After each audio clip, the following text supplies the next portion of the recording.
You grew up with a parent or parents who criticized you a lot as a child. One of the phenomena I see most in adults who come to me where they grew up in a home where the person who claimed to love them most actually inflicted the most damage is that child, as we look back and dive deeper in our conversation, that they as children engaged in a self-protection mechanism known simply as lying. That the child realized that if I tell the truth, my father or my mother is always going to find a way to criticize me, put me down, laugh at me, cause me to doubt myself. No matter what grades I bring home, they're always going to find something wrong. And so the child says it's far safer to lie. And it's very easy to go through life and say, oh, all lying is bad, all lying is bad. No, it's not. That sometimes the child has to lie to save themselves, to protect themselves from the very person they shouldn't have to protect themselves from.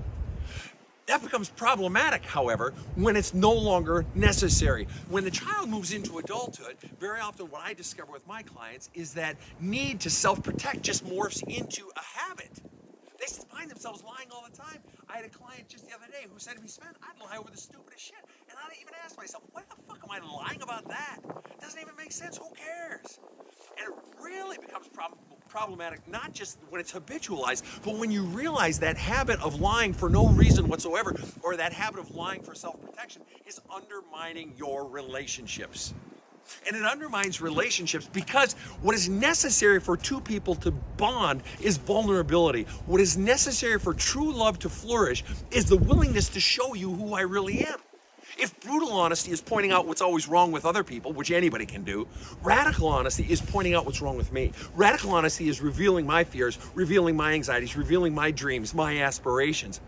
But if you've habitualized lying as a self-protection mechanism, and it worked and it was good and necessary back then, now it becomes highly problematic because you're going to lie. Why? Because this is scary shit. To reveal to someone else who you really are is scary fucking shit. Easier to lie. Yeah, well, good luck with your relationship if you're always hiding the real shit, if you're always lying. Even if you don't mean to hurt the other person, you don't want to get hurt yourself. So my simple question for you today is, who taught you to lie?